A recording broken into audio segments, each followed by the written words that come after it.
Praise the lord.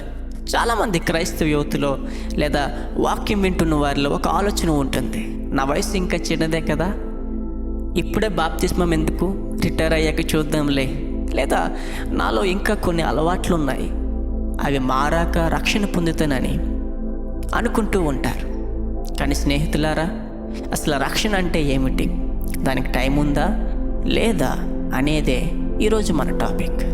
Bible గ్రంథంలో యాకోబు రాసిన పత్రిక 4వ అధ్యాయం 14వ వచనంలో ఒక మాట ఉంటుంది, మీ జీవం ఏ పాటిది, మీరు కొంచెం సేపు కనబడి అంతలో మాయమైపో ఆవిరి వంటి వారే. మనం రేపేం జరుగుతుందో చెప్పలేం కదా. రక్షణను వాయిదా వేయడం అంటే దేవుడిస్తున్న గొప్ప అవకాశాన్ని ధృవీకరించడమే కదా. రేపు అనేది సాతాను చెప్పే అబద్ధం, నేడు అనేది దేవుడిచ్చే వాగ్దానం. 2 కొరింథీయులకు రాసిన పత్రిక 6వ అధ్యాయం 2వ వచనం ప్రకారం, ఇదిగో ఇప్పుడే మిక్కిలి అనుకూల సమయము, ఇదిగో ఇదే రక్షణ దినం అని రాయబడి ఉన్నది.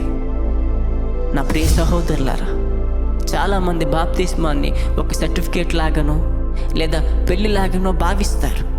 కానీ బాప్తిస్మం అంటే క్రీస్తుతో కలిసి మరణించి ఆయనతో కలిసి తిరిగి లేవడం.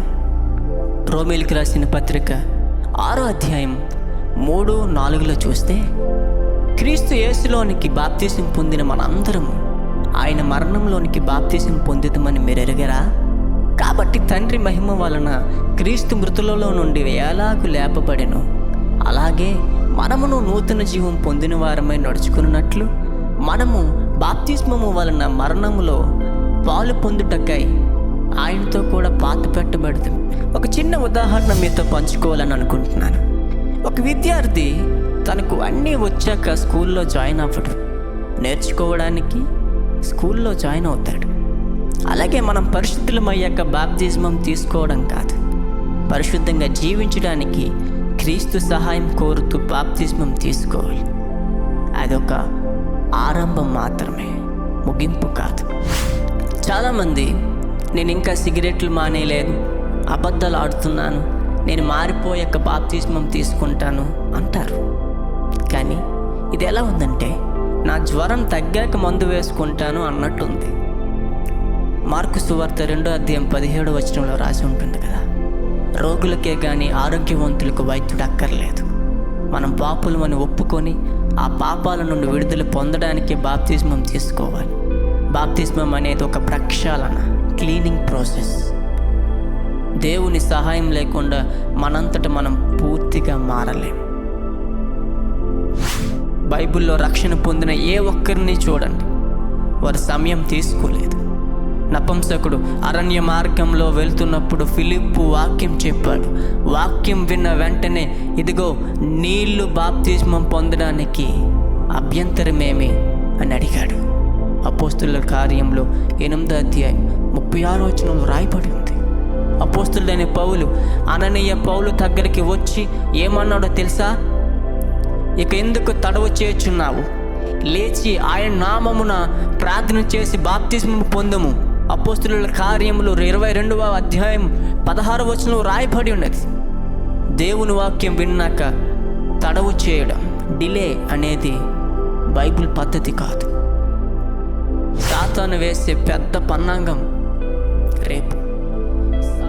సాతాను మిమ్మల్ని దేవుణ్ణి నమ్మొద్దు అని చెప్పడం, వాడు చెప్పేదల్లా నమ్ము, కానీ ఇప్పుడే వద్దు, రేపు చూద్దాం. ఎందుకంటే వాడికి తెలుసు రేపు అనేది ఎప్పటికీ రాదు అని. 2 కొరింథీయులకు రాసిన పత్రిక 6వ అధ్యాయం 2వ వచనంలో దేవుడు ఏమంటారంటే, అనుకూల సమయమందు నీ మాట ఆలకించితిని, రక్షణ దినమందు నిన్ను ఆదుకుంటుని. అనుకున్న సమయం ఎప్పుడు? బాప్తిస్మం అనేది ఒక ముగింపు కాదు, అది క్రీస్తుతో నడిచే ఒక అద్భుతమైన ప్రయాణానికి ఆరంభం. రోమీయులకు రాసిన పత్రిక 6వ అధ్యాయం 4వ వచనం ప్రకారం మనం క్రీస్తుతో కూడా పాత పెట్టబడి నూతన జీవం పొందుతాము. మీరు బాప్తిస్మం తీసుకున్నప్పుడు దేవుని పరిశుద్ధాత్మ శక్తి మీకు తోడవుతుంది. ఆ శక్తి ద్వారానే మీరు పాపాన్ని జయించగలరు. స్నేహితులారా, మీ మనస్సాక్షి మిమ్మల్ని హెచ్చరిస్తుంటే, దేవుని స్వరం మీకు వినబడుతుంటే వాయిదా వేయకండి. రక్షణ అనేది మీరు మీ జీవితానికి ఇచ్చే అతిపెద్ద గిఫ్ట్. ఈ వీడియో మీకు కనువిప్పు కలిగించిందని ఆశిస్తున్నాను. మీ అభిప్రాయాన్ని కామెంట్ చేయండి. ఈ సందేశాన్ని వాయిదా వేస్తున్న మీ స్నేహితులకు షేర్ చేయండి. దేవుడు మిమ్మల్ని దీవించును గాక. ఆమేన్.